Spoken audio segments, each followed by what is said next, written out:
Hello, this is Maria and welcome to our learning time. So we were talking about Elizabeth Stanton's Declaration of Sentiments where she adds in the word women, all men and women are created equal.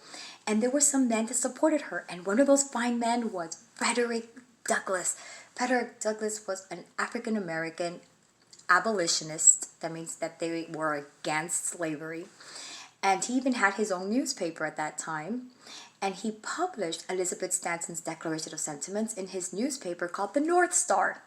The North Star, the North Star. Yes, that was Frederick Douglass' new paper. And he helped her. However, it wasn't until 1920 when the 19th Amendment finally said that, or stated, that all women could vote. Now, I would like for us to sing one more time the suffrage movement. The suffrage movement fought to grant women the right to vote. Susan B. Anthony, Elizabeth Stanton fought to grant women the right to vote. The suffrage movement fought to grant women the right to vote. Fought to grant women the right to vote. Excellent. Now, I dare you now to think and contemplate, which means think, contemplate on writing your own declaration. How would you write it? You know, on November 19th, 1863, during the Civil War, the 16th President Abraham Lincoln gave a speech in Gettysburg, Pennsylvania. And in that speech, I'm just going to say a little bit of it. He said, 7 years ago, our fathers brought forth on this continent a new nation, conceived in liberty and dedicated to the proposition that all men are created equal. That was in 1863. Remember, in 1848, some years back, Elizabeth Stanton, with her Declaration of Sentiments, added the women, or inserted the word women.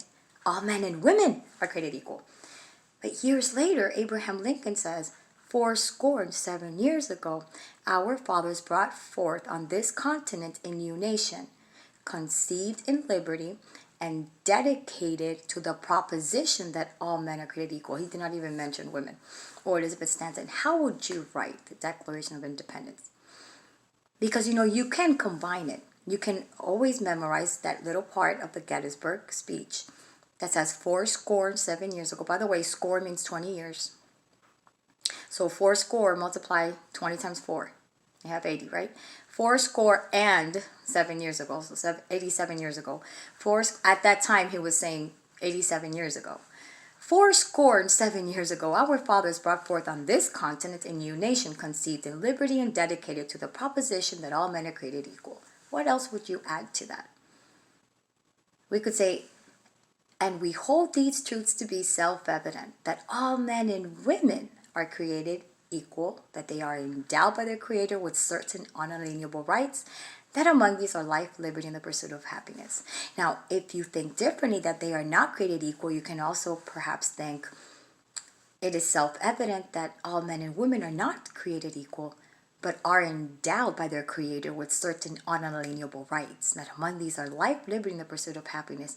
And maybe you can even elaborate on that. Be creative.